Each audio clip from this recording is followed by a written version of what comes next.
Hello friends, स्वागत है आपके अपने यूट्यूब चैनल हैप्पी एग्जाम्स में। फ्रेंड्स, आज हम लोग एमपी टेट बाल विकास का प्रैक्टिस सेट देखेंगे। इसके पहले भी हम लोग क्लास एमपी टेट की सीडीपी क्लास कर चुके हैं। यदि आप लोग अभी तक नहीं देखे हैं तो जाके चैनल की प्लेलिस्ट में देख सकते हैं। और दोस्तों, हम लोग ईवीएस की भी जो है प्रैक्टिस सेट कर रहे हैं। अभी तक हम लोग ईवीएस में टोटल 3 क्लास किए हैं। दोस्तों, अभी तक टोटल 3 क्लास कर लिए हैं। यदि अभी हम जो है दोस्तों 1-2 दिन के अंदर ईवीएस का टॉपिक वाइज क्वेश्चन करवाएंगे, जिसमें जो है देखेंगे दोस्तों प्रीवियस ईयर्स में किस किस टॉपिक से क्वेश्चन पूछा गया है। पहले हम आप लोगों को बता देंगे कि किस किस टॉपिक से पूछा गया है, फिर सीरियल वाइज जो है क्रम wise topic wise question EVS में हम करवाएंगे। तो चलिए आज हम लोग बाल विकास का क्वेश्चन देखते हैं। बाल विकास में जो है आज हम लोग एक प्रैक्टिस सेट देखेंगे। टोटल इसमें 30 क्वेश्चन है। तो पहला क्वेश्चन है हम लोगों का, निम्नलिखित में से कौन सा विकासात्मक विकार उदाहरण नहीं है। ऑप्शन ए है आत्मविमोह, बी है प्रमस्तिष्कघात, सी है पर अभिघातज तनाव, डी है न्यून अवधान सक्रिय विकास। तो इसका सही आंसर हो जाएगा हम लोगों का ऑप्शन नंबर सी, पर अभिघातज तनाव। अगला क्वेश्चन हम लोगों का, निम्नलिखित में से उसके बाद इसमें रिक्त स्थान दिया है के अतिरिक्त सभी वातावरणीय कारक विकास को आकार देते हैं। ऑप्शन है पौष्टिकता की गुणवत्ता, बी संस्कृति, सी शिक्षा की गुणात्मकता, डी शारीरिक गठन। तो इसका सही आंसर हो जाएगा हम लोगों का ऑप्शन नंबर डी, शारीरिक गठन। अगला क्वेश्चन है हम लोगों का, निम्नलिखित में से कौन सा बाल विकास का एक सिद्धांत नहीं है। ऑप्शन है सभी विकास एक क्रम का पालन करते हैं, बी विकास के सभी क्षेत्र महत्वपूर्ण हैं, सी सभी विकास परिपक्वन तथा अनुभव की अंतःक्रिया का परिणाम होते हैं, डी सभी विकास तथा अधिगम एक समान गति से आगे बढ़ते हैं। तो दोस्तों इसका सही आंसर हो जाएगा हम लोगों का ऑप्शन नंबर डी, सभी विकास तथा अधिगम एक समान गति से आगे बढ़ते हैं। सॉरी दोस्तों, इसमें सिद्धांत नहीं पूछा, मतलब बाल विकास का एक सिद्धांत नहीं है। तो इसमें जो है सभी विकास तथा अधिगम एक समान गति से आगे बढ़ते हैं। ये गलत कहा गया है कि विकास और जो है अधिगम एक समान गति से आगे नहीं बढ़ते हैं। किसी का विकास होता है पहले, तो फिर वो सीखने में जो है कमज़ोर रहता है। कोई ज़रूरी नहीं है कि जिस तरह वो शारीरिक या मानसिक विकास हो, उसी तरह उसके सीखने की क्षमता और याद करने के तमाम जो चीज़ें होती हो एक समान गति से हो, ये निश्चित नहीं होता है। तो चलिए अगला क्वेश्चन देखते हैं। बालक का मानसिक स्वास्थ्य निर्भर करता है। ऑप्शन ए विद्यालय पर, बी परिवार पर, सी समुदाय पर, डी इनमें से सभी। तो इसका सही आंसर हो जाएगा हम लोगों का ऑप्शन नंबर डी, इनमें से सभी। बालक का जो है मानसिक विकार वह सबसे पहले वो परिवार से ही सीखना प्रारंभ करता है, इसलिए उसके बाद विद्यालय जाता है। फिर वह जो है सामाजिक तौर पर समाज में आता है, लोगों से मिलता है, अपने साथियों के साथ खेलता उलता है, तो उससे जो है उसका मानसिक विकास होता है। इसलिए जो है इसमें तीनों सही होगा, परिवार भी है, विद्यालय और समुदाय, ये तीनों के माध्यम से जो है मानसिक इसका स्वास्थ्य उसके जो है निर्भर करता है तीनों के ऊपर। अगला क्वेश्चन हम लोगों का, सामान्यतः यह देखा जाता है कि बच्चा थोड़े बहुत मायनों में अपने माँ बाप से भिन्न होता है। इसे किसके आनुवंशिकी नियम के जरिए विश्लेषित किया जा सकता है। ऑप्शन है समानता, बी विभेद, सी अवनति, डी कीटाणु के जननद्रव्य सिद्धांत पर द्वारा। तो इसका सही आंसर हो जाएगा हम लोगों का ऑप्शन नंबर बी, विभेद। अगला क्वेश्चन हम लोगों का, एक प्रक्रिया है जिसके माध्यम से मानव शिशु समाज के सक्रिय सदस्य के रूप में निष्पादन करने के लिए आवश्यक कौशलों का अर्जन करना प्रारंभ करता है। ऑप्शन है समाजीकरण, बी विकास, सी सीखना और डी परिपक्वता। तो इसका सही आंसर हो जाएगा हम लोगों का ऑप्शन नंबर है समाजीकरण। अगला क्वेश्चन हम लोगों का, कोहलर निम्न में से किससे संबंधित है। ऑप्शन है अभिप्रेरणा का सिद्धांत, बी विकास का सिद्धांत, सी व्यक्तित्व का सिद्धांत, डी अधिगम का सिद्धांत। तो दोस्तों इसका सही आंसर हो जाएगा हम लोगों का ऑप्शन नंबर डी, अधिगम का सिद्धांत। अगला क्वेश्चन हम लोगों का, अधिगम केंद्रित विधि का आशय है। ऑप्शन है वे विधियां जहां अधिगम में अधिगमकर्ता को की अपनी पहल तथा प्रयास सम्मिलित होते हैं, बी उन विधियों को अपनाना जिनमें शिक्षक मुख्य कर्ता होता है। ऑप्शन सी है कि शिक्षक अधिगमकर्ता के लिए स्वयं निष्कर्ष निकाल देते हैं, डी है परंपरागत व्याख्यात्मक विधियाँ। तो दोस्तों इसका सही आंसर हो जाएगा हम लोगों का ऑप्शन नंबर ए, वे विधियाँ जहाँ अधिगम में अधिगमकर्ता की अपनी पहल तथा प्रयास सम्मिलित हो। जैसे बच्चा है, उसको जो है उसकी इच्छा होनी चाहिए, वो सीखना चाह रहा है कि नहीं चाह रहा है। अब आप जो है कोई शिक्षक उसे ज़बरदस्ती नहीं सिखा सकता। इसलिए कहा गया है कि अधिगम में अधिगम करता, मतलब यदि बच्चा जो है सीखना चाहता है तभी जो है वह सीख सकता है, उसमें उसकी अगर इच्छा होगी तभी सीखेगा। तो चलिए अगला क्वेश्चन देखते हैं। अधिकांश व्यक्तियों की बुद्धि औसत होती है, बहुत कम लोग प्रतिभा संपन्न होते हैं और बहुत कम व्यक्तित्व मंद बुद्धि के होते हैं। यह कथन उसके बाद रिक्त स्थान दिया है कि प्रतिस्थापित सिद्धांत पर आधारित है। मतलब कौन से सिद्धांत पर आधारित है ये? ऑप्शन है बुद्धि और जाति विभिन्नताओं, बी बुद्धि के वितरण, सी बुद्धि की वृद्धि, डी बुद्धि और लैंगिक विभिन्नताओं। तो इसका सही आंसर हो जाएगा हम लोगों का ऑप्शन नंबर बी, बुद्धि के वितरण सिद्धांत पर आधारित है।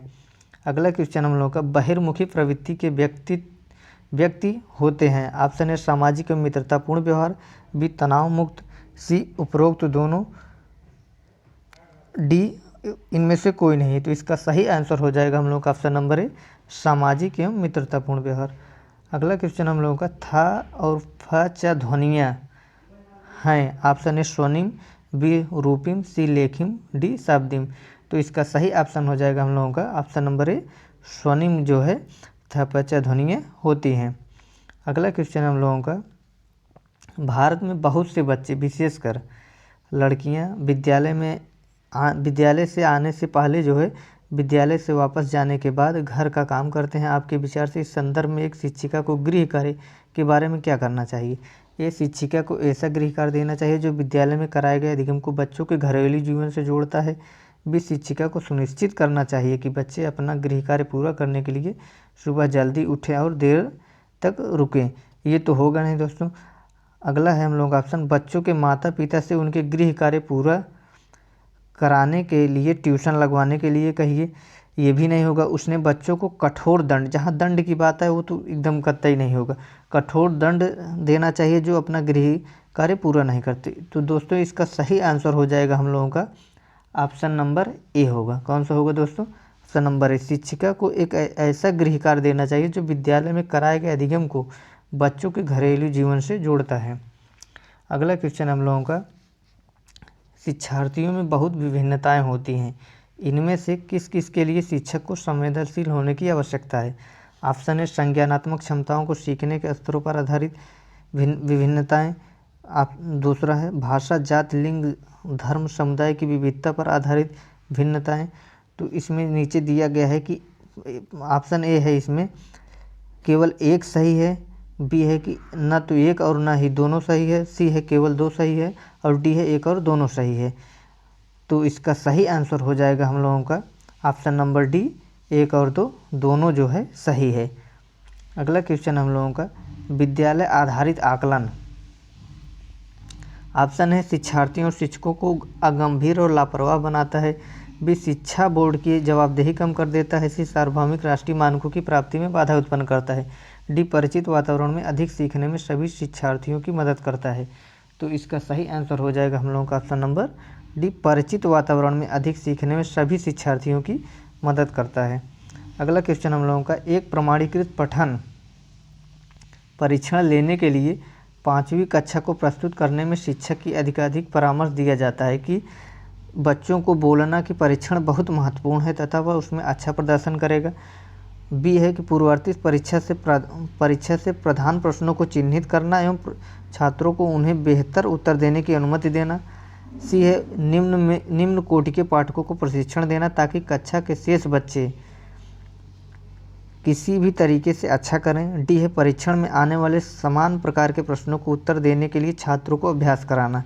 तो दोस्तों इसका सही आंसर हो जाएगा हम लोगों का ऑप्शन नंबर डी, परीक्षा में आने वाले समान प्रकार के प्रश्नों के उत्तर देने के लिए छात्रों को अभ्यास कराना। तो चलिए अगला क्वेश्चन देखते हैं।